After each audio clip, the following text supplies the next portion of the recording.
Hey everyone, Sam Rothmeyer here with the Wednesday Night Wine Club. This is the red wine video for March 2022. Let's get into it.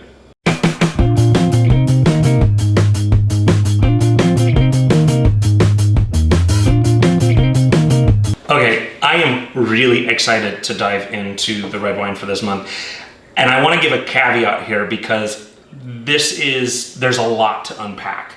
And so I'm going to kind of walk us through this as best I can. So this is Jean Fournier 2019 Bourgogne Côte d'Or. Bourgogne from Burgundy, so a region in France to the south of Champagne, to the east of Paris. Arguably one of the greatest places on earth for white and red wine, Chardonnay being the white grape variety and Pinot Noir being the red, so 100% Pinot Noir. And the reason is that Pinot Noir in Burgundy expresses its sense of place better than anywhere else in the world. And what I mean by that is that in America, we tend to talk about liking I like Cab or I like Pinot. That really simplifies and dumbs down what those grape varieties are able to do. Because for example, with Pinot Noir planted in Burgundy, all of these different vineyards in about a 1 to 2 kilometer wide area, stretching about 60 kilometers long, so about 40 miles long. Just in this area, the soil composition and the exposition of the hillsides that the vines are planted on are so crazy that you can be at a vineyard right here and spend about $50 to $100 a bottle. You can then walk almost this far, and in this vineyard, you are paying over $1,000 a bottle. And because Pinot shifts and changes and becomes that much more complex and nuanced. And there are sections there that again, there's nowhere comparable in the rest of the world that produces Pinot-based wines that are that just ethereal. And look, you don't have to have a crazy background in drinking Burgundy to be able to taste like, whoa, this is something different. This just turned it up to 11. And so there are books written on just the producers in Burgundy, the producers and the vineyard sites in Burgundy. And I mean, we're talking exhaustive, every single vineyard in Burgundy. There's a book just written about vintages dating back to the 1800s. And the historical impact of making wine there, the Romans introduced wine into Burgundy in the 1 BC, first century BC. Wine has been part of that culture for that long. They don't really know when wine technically started getting made there. There's arguments as to when it started, but that far back, the church eventually, when the church was a powerful force in Europe, the monks started making wines there. And then after Napoleon and that whole thing, that's when the vineyards actually went back to the people. And you have families that have been making wine there since then. And in fact, Jean Fournier's domain dates back to the 17th century. So making wine in the same place since then, hard for me, and I think us, especially as Americans, hard to wrap your mind around having lived in the same place that your family did since the 17th century, right? And so the idea of the cultural impact, the heritage there is just nuts. So that's one part of it. The other part is how Burgundy has really exploded in popularity over the past 20 years. Burgundy becomes exceedingly harder and harder to find, to access. The quality of winemaking has skyrocketed. It has been plagued by Mother Nature, global warming. You're having more extreme weather patterns that hit. In 2016, there was a frost that hit and producers lost anywhere from 50 to 80% of their total production.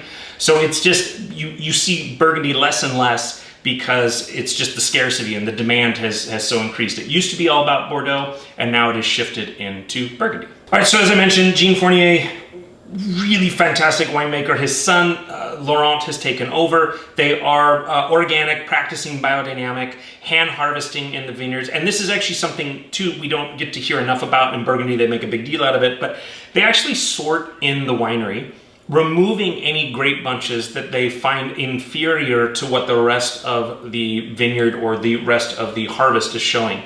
That takes a tremendous amount of time and energy. It's expensive to do, on top of the fact that you're taking great bunches that aren't up to your standards and throwing them away. So you actually reduce your total production, but it's all in the name of superior quality, which is pretty fantastic. Okay, I know, enough with the talking. Let's open the bottle, okay? Okay, so initially when I talked about the how crazy Burgundy is, it's that idea that this vineyard cost this much, this vineyard cost this much. French winemaking can be frustrating for American consumers because they don't list the grape variety on the bottle. And I'm sure most of us have been frustrated by this, that I don't even know what it is. Because we tend to think about wine in terms of, I want a Pinot.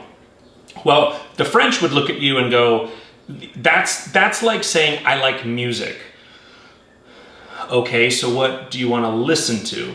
Because Pinot Noir can be so radically different depending upon where it's planted, the vineyard, the exposition of the hillside, the soil type, how many sunlight hours it gets. And it can also depend upon the vintage itself. Was it a warm vintage? Because certain vineyards, or even within the vineyard, certain areas fare better with warmer weather versus others that fare better with colder weather. It also translates to what you get in the glass and as a preference. So a warmer vintage is going to have more fruit forward notes in the wine and is going to be typically more ready to drink younger because you have all those vibrant fruits. A colder vintage will actually require a little bit of aging, and these wines can be incredibly austere in their youth, but as they develop can turn into these super complex wines. Both are great and both have their time and place. But it's specific to all of those little nuances as opposed to just saying Pinot Noir. So on the nose, what I love about this wine is how pretty it is. It's very floral, like pink and red flowers. It has cherries, but also blueberries. This is one of the prettier examples of Pinot Noir. Great to pop and pour, and that you can go, God, that's really good. And then you get back to the conversation or interacting with the person or the people that you're around. So very pretty on the nose. You do get that fruit.